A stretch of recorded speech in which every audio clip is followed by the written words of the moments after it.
ഒരു ഇടത് ചിന്തകനായിട്ടുള്ള ഒരു മനസ്സുള്ള ഒരു വ്യക്തിയാണല്ലോ. അപ്പം ഇടത് മനസ്സുള്ള ഒരാൾ കുറച്ചും കൂടി വൈബ്രൻ്റ് ആയിട്ടാണ് നമ്മൾ പലപ്പോഴും കണ്ടിട്ടുള്ളത്. പക്ഷെ ജാസിഫിനെ പോലെ ഒരാൾ ഭയങ്കര പതുങ്ങിയ സ്വഭാവവും വളരെ അച്ചടക്കത്തോടു കൂടി കുറച്ച് ഭയങ്കര ആലോചിച്ചാണ് ഓരോ മറുപടികളാണേലും നമ്മൾ തമ്മിൽ തന്നെ ഒരുപാട് കാര്യങ്ങൾ സംസാരിക്കുമ്പോൾ ഞാൻ ശ്രദ്ധിച്ചിട്ടുണ്ട്. വളരെ ക്രിസ്പായിട്ട് എന്നെ ഖണ്ഡിക്കാൻ പറ്റാത്ത തരത്തിലുള്ള മറുപടികളാണ് പലപ്പോഴും വന്നിട്ടുള്ളത്. അതെനിക്ക് തോന്നിയിട്ടുണ്ട്. പ്രത്യേകിച്ചും നമ്മൾ സംസാരിക്കുമ്പോൾ പോലും ഏറ്റവും വലിയ ഗുണം ഈ വാട്സാപ്പിൽ വൺ ഷോട്ട് വന്നതാണ് ഏറ്റവും വലിയ ഗുണം. ഇതാരും റെക്കോർഡ് ചെയ്യില്ലല്ലോ എന്നുള്ള ഗുണം. അപ്പൊ അത്രയും പേടിച്ചാണ്. ഇല്ല, ഞാൻ പറയുന്നില്ല, ഞാൻ ശ്രദ്ധിക്കാറുണ്ട് എപ്പോഴും സംസാരത്തിലൊക്കെ അത് ആ രീതിയിലാണ്. ഞാൻ വളരെ ലിമിറ്റഡ് ആയിട്ടുള്ള ഒരു സർഫസ് പണ്ട് മുതലേ അങ്ങനെ തന്നെ. എന്താണ് കോളേജ് ബാൻഡ് അല്ല ഹോട്ടൽ ബാൻഡിലൊക്കെ പാടി അങ്ങനത്തെ ഒരു ലൈഫിൽ വളരെ എന്താണ് ഒരു കുഞ്ഞു സാഹചര്യത്തിൽ സിനിമയിൽ വന്ന ഒരാളാണ്. അപ്പോൾ എനിക്ക് എൻ്റേതായിട്ട് പണ്ട് മുതലേ മനസ്സിൽ ഇടം പിടിച്ച കുറേ പോളിസീസ് ഉണ്ട്. അതിനകത്ത് ഒന്നിതാണ്, ഒരു സമയം നമ്മൾ പലപ്പോഴും പല കാര്യങ്ങൾ നമ്മൾ ഓപ്പോസിറ്റ് പറഞ്ഞപ്പോഴൊന്നും നമ്മുടെ കൂടെ ഒന്നും ആരും നിൽക്കാനുണ്ടായില്ല. അന്നേ ഞാൻ മനസ്സിൽ വിചാരിച്ചൊരു കാര്യം ആവശ്യമില്ലാതെ ഒരു വാഗ്വാദങ്ങളിലേക്കും പോകണ്ടേ. ഞാൻ എക്സാമ്പിൾ പറഞ്ഞുതരാം. നമ്മുടെ ഫ്രണ്ട് സർക്കിളിൽ തന്നെ ഒത്തിരി ഫ്രണ്ട്സ് ഉണ്ട്. പല രീതിയിൽ പല മ്യൂസിക് ടേസ്റ്റുകളുള്ള ആൾക്കാരുണ്ട്, പല കോൺസെപ്റ്റിൽ ചിന്തിക്കുന്നവരുണ്ട്. അപ്പം ഈ കുറേ എൻ്റെ കൂട്ടുകാരിൽ തന്നെ പലരെയും ഞാൻ പർപ്പസ്ലി ഒരു രീതിയിലും ഒപ്പോസ് ചെയ്യാനോ അവരുടെ ഐഡിയാസ് തെറ്റാണെന്ന് പറഞ്ഞാനോ മനസ്സിലാക്കാനോ പഠിപ്പിക്കാനോ പോകില്ല. കാര്യം ഒരാളുടെ മനസ്സിൽ ഇതാണെന്ന് വെച്ച് കഴിഞ്ഞാൽ അവരെ ഒരിക്കലും ചിന്തിക്കാൻ പോകില്ല. അതുപോലെ തന്നെയാണ് എനിക്ക് തോന്നുന്നത് ഒരു ഗ്രൂപ്പ് എന്ന് വെച്ചാൽ പല തന്നെ റെപ്രസെൻറ്റേഷൻസ് ആയിരിക്കാം. ഈ റെപ്രസെൻറ്റ് ചെയ്യുന്നവർ എല്ലാവരും മനസ്സിൽ വിചാരിക്കുന്ന ഒന്ന് തന്നെ. നമ്മളിനെ ഇവിടെ നിന്ന് എന്ത് പറഞ്ഞാലും അവരുടെ മനസ്സിൽ ഈ സംഭവങ്ങൾ തന്നെ ആയിരിക്കും. അതുകൊണ്ട് നമ്മുടെ ബേസിക് ആയിട്ടുള്ള ഒരു കാര്യങ്ങളും ഒരു റിവൈവൽ എന്നുള്ള രീതിയിൽ നമുക്ക് സംസാരിക്കാം എന്നുള്ളതല്ലാതെ അതിൻ്റെ ഒരു വേറൊരു പോസിബിലിറ്റിയിലോട്ട് പോകാൻ പറ്റില്ല എന്നുള്ളൊരു ചിന്തയാണ് എനിക്ക് ഇത്രയും നാളത്തെ ഒരു 20 വർഷത്തെ ഒരു സിനിമാ ജീവിതത്തിൽ തോന്നിയിട്ടുള്ള കാര്യം. പിന്നെ ഇതിനെല്ലാം ഒരു പബ്ലിക്കായിട്ട് നിൽക്കുന്ന ഒരാൾ സംസാരിക്കുമ്പോൾ സൂക്ഷിക്കാൻ തന്നെ വേണം എന്നെനിക്ക് തോന്നിയിട്ടുണ്ട്. അത് നമ്മൾ പലപ്പോഴായിട്ടുള്ള എക്സ്പീരിയൻസുകളിൽ നിന്നും കാര്യം നമ്മളെപ്പോഴും ഓഡിയൻസിനെ ഡയറക്റ്റ് ഫേസ് ചെയ്യുന്നവരാണ്. നമ്മൾ ലൈവ് ചെയ്യുന്നുണ്ട്. ലൈവ് ചെയ്യുമ്പോൾ വലിയൊരു ഗ്രൂപ്പിനെയാണ് നമ്മൾ ഫേസ് ചെയ്യാൻ പോകുന്നത്. ഈ വലിയ ഗ്രൂപ്പ് എന്ന് പറയുമ്പോൾ നമ്മുടെ ചിന്ത മാത്രമുള്ളവരായിരിക്കില്ല. ഇപ്പോഴും ഒരു 20,000 പേര് വരികയാണെങ്കിൽ എല്ലാവർക്കും നമ്മുടെ ഐഡിയ തന്നെ അപ്ലൈ ചെയ്തിട്ട് പോകാൻ പാടില്ല. അപ്പോൾ പബ്ലിക്കായിട്ട് പോകുന്ന ആർട്ടിസ്റ്റുകൾ എന്നുള്ള രീതിയിൽ നമുക്ക് ചില സംഭവങ്ങൾ പലപ്പോഴും കംപ്രസ് ചെയ്യേണ്ടി വരും എന്നെനിക്ക് തോന്നിയിട്ടുണ്ട്. ഇല്ലെങ്കിൽ നമ്മൾ പോകാൻ പാടില്ല.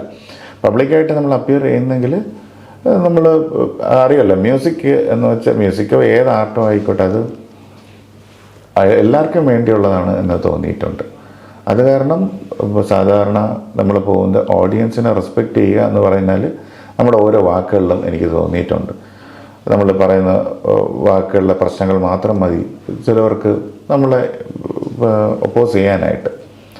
അപ്പോൾ മ്യൂസിക് എന്നുള്ള രീതിയിലും പോപ്പുലർ ആർട്ട് എന്നുള്ള രീതിയിലും നമ്മൾ സംസാരിക്കുമ്പോഴത്തേക്ക് വഴിവിട്ട് സംസാരിക്കാൻ പാടില്ല എന്നുള്ളൊരു കോൺസെപ്റ്റിലാണ് ഞാൻ. എൻ്റെ കൂട്ടുകാരന്മാരുടെ അടുത്ത് പറയാം, ഞങ്ങൾ അല്ലാതെ പ്രൈവറ്റ് ആയിട്ടുള്ള ഡിസ്കഷനൊക്കെ ചെയ്യുമ്പോഴത്തേക്ക് ഞാൻ ഓപ്പണാവുന്നു. വേറെ ഇവിടെ വേറെ അവിടെ വന്ന ആതിരക്ക് വേറെ രൂപമായി. അതെ അതെ, ഇതിന്റെ മുമ്പിൽ വേറെ. അല്ലാതെയും എന്നോട് സംസാരിക്കുമ്പോൾ വളരെ സൂക്ഷിച്ചാ ഞാനത് ശ്രദ്ധിക്കാറുണ്ട്. ഭയങ്കരമായിട്ട് വാക്കുകളൊക്കെ ഭയങ്കര ക്രിസ്പായി. ഇനി എന്തെങ്കിലും പ്രശ്നം പറ്റുമോ, ഇനി പറഞ്ഞ എന്തെങ്കിലും എനിക്ക് ഞാൻ പിന്നെ അത് പറഞ്ഞിട്ടില്ലാന്നേ ഉള്ളൂ. ഞാൻ ഓരോ ചോദ്യം ചോദിക്കുമ്പോഴും അങ്ങനെയാണ് എനിക്ക് മറുപടി വരിക. ഞാൻ അന്നേരം വിചാരിച്ചിട്ടുണ്ട് ഈ മനുഷ്യൻ എന്താണ് ഇങ്ങനെ സംസാരിക്കുന്നത്. ചോദിക്കുമ്പോഴേ പേടിയാ. അതെ, അത് ഞാൻ ഇനി ചോദിക്കുന്നതിന് നാളെ ഇത് രാവിലെ വാർത്തയാവുമോ എന്നുള്ള ചിന്തയിൽ കണ്ടിട്ട് ഇത്ര എസ് ആണെന്ന് ഞാൻ ആദ്യമേ ചോദിച്ചതിന്റെ കാര്യം ഇതാണ്. ഇത് പാട്ടുകളുടെ ലിസ്റ്റാ.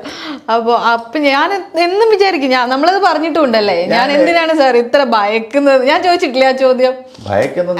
പറഞ്ഞൂടെ എന്തിനാണ് ഇത് ഭയക്കുന്നത്? ഈ സമയത്ത് നമ്മളല്ലേ മുന്നോട്ട് എല്ലാ ടൂളുകളും, സാധ്യമായ എല്ലാ ടൂളുകളും ഉപയോഗിച്ച് പ്രതികരിക്കേണ്ട ഒരാള് ഇങ്ങനെ മിണ്ടാതിരിക്കുന്നത് എന്തിനാണ്? അതില് ഞാൻ വന്നത് നമ്മൾ ആരും അങ്ങനെ സഹായിക്കാതെ നമ്മുടെ ഇൻഡസ്ട്രിയിൽ വന്നയാളാണ്. അപ്പം ആരുടെയും സഹായം കിട്ടിയിട്ടില്ല എന്ന് നമുക്ക് ഈ 20 വർഷം കൊണ്ട് അറിയാം. അതുകൊണ്ട് ഇനിയും നമ്മളെ ആരും സഹായിക്കില്ല എന്നുള്ളൊരു കോൺസെപ്റ്റ് തന്നെയുണ്ട്. സഹായിക്കേണ്ട ആൾക്കാർക്കെല്ലാം നേരത്തെ സഹായിക്കാമായിരുന്നു, അവരാരും സഹായിച്ചിട്ടില്ല. ഈ പോക്ക് തന്നെയായിരിക്കും നമ്മൾ ഇനിയും പോകുന്നത്. അതുകൊണ്ടാണ് ഞാൻ പറഞ്ഞത് പലപ്പോഴും നമ്മൾ ഒറ്റപ്പെട്ടു പോകും. അത് നമ്മുടെ അടുത്തുള്ളവരുടെ തന്നെ നമ്മൾ ഒറ്റപ്പെട്ടു പോകും. ആ ഒരു അവസ്ഥയാണ്. അത് ഫിലോസഫി പഠിച്ച് അങ്ങനെ ഒരു മനസ്സൊക്കെ ആയി വന്നു. ഈ തത്വചിന്ത കുറച്ച് കൂടി പോയോ? നമ്മൾക്ക് കറക്റ്റ് അപ്ലൈ ചെയ്യേണ്ട സമയം ഇവിടെയാണ് നമ്മൾ ഈ എന്തായിരുന്നു വിഷയം? ബുദ്ധമതത്തിന്റെ കോൺസെപ്റ്റ് ഓഫ് ഹാർമണിയാണ്. അദ്വൈത ബുദ്ധിസത്തിലെ കോൺസെപ്റ്റ് ഹാർമണി എന്ന് പറയുമ്പോഴേ തന്നെ അറിയാമല്ലോ, ഒരു സിന്തസിസ് ആണ്, എല്ലാം കൂടെ ഒത്തൊരുമിച്ച് കൊണ്ടുപോവുക. പക്ഷെ ഇപ്പൊ പ്രശ്നം എന്ന് വെച്ചാല് ചെറുതായിട്ട് പോലും ദേഷ്യപ്പെടാൻ പറ്റുന്നില്ല എന്നുള്ളത്. ദേഷ്യം വരാറുണ്ടോ? അത് ഞാൻ ചോദിക്കട്ടെ, ദേഷ്യം വരാറുണ്ടോ എപ്പോഴെങ്കിലും? പൊതുവെ വൈഫൊക്കെ പറയുന്നത് ഞാൻ കേട്ടിട്ടുണ്ട്, അങ്ങനെ ദേഷ്യപ്പെടാറില്ല, ഭയങ്കര കാമാൻ കൊയറ്റായിട്ടുള്ള ഒരാളാണ്. ഒരു സമയമുണ്ടല്ലോ, അതിന് നമ്മൾ ഇപ്പം ആദ്യത്തെ ഒരു 10 വർഷം എന്ന് പറയുമ്പോഴേ നമ്മൾ ഭയങ്കരമായിട്ട്